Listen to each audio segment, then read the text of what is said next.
we'll just have everybody out there. What that suggests to me is that the Democratic message is absolutely on point. And for all of the questions and concerns about Kamala Harris, she embodies a kind of intersectionality that is the future of our party. Can I say it like a Republican? What's that? Joe Biden's position and Kamala Harris's position on abortion is a supermajority position. That's right. I mean, I think Tuesday night put Ohio in play. That's right. And I think Kamala Harris is as good of a messenger on that issue as anyone in the Democratic coalition. Yeah, absolutely right. And she can talk about a whole host of other issues that are winning messages for the Democratic Party. So, for all the concern about her and her relatability, her authenticity, she is the future of the party. Where does that come from?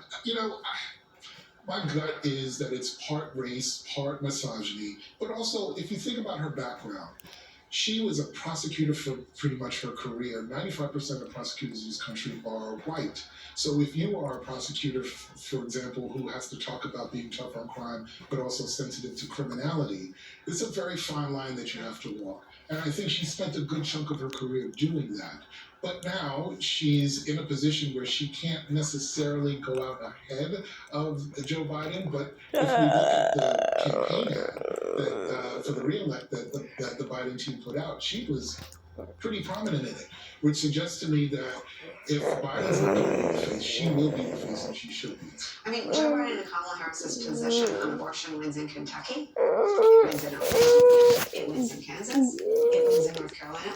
I think that the tectonic shift it's definitely been underappreciated by Republicans. I don't know that Democrats grasp it. I think Michigan they did. I mean, I think that was central. I think Josh Shapiro ran on it, but I don't think nationally Democrats are squeezing all the potential out of the issue.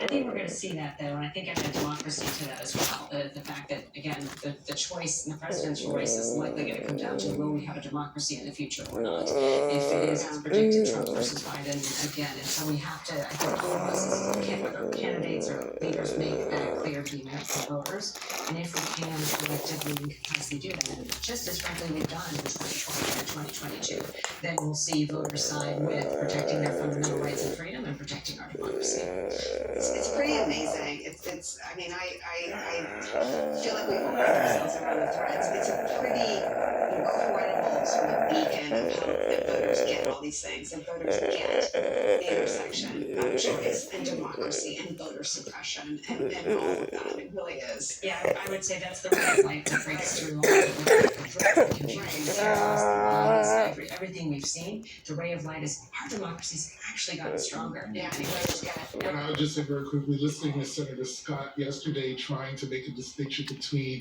a 15-week limit and a 15-week ban is the most ridiculous. Again, I haven't talked so much about it's sort of they take a substantive issue problem and they describe it as a message problem. It's not a message problem. They just don't.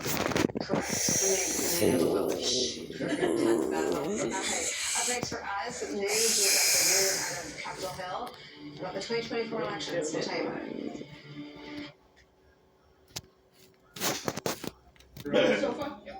A bath and length with water, the big thing.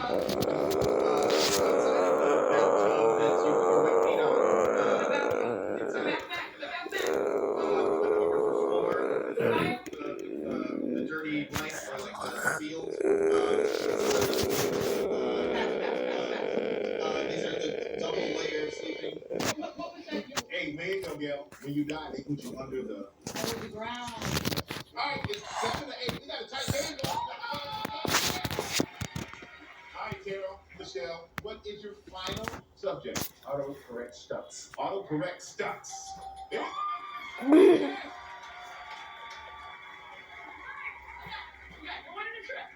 trip. Because it's a mystery, I cannot tell you what all these things have in common.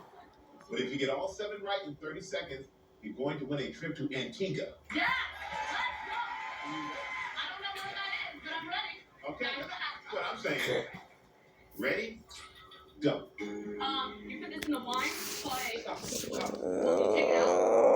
What do you take out of the wine? And then I use my waitress.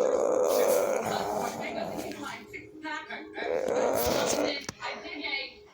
What, Shelby? How do you get married in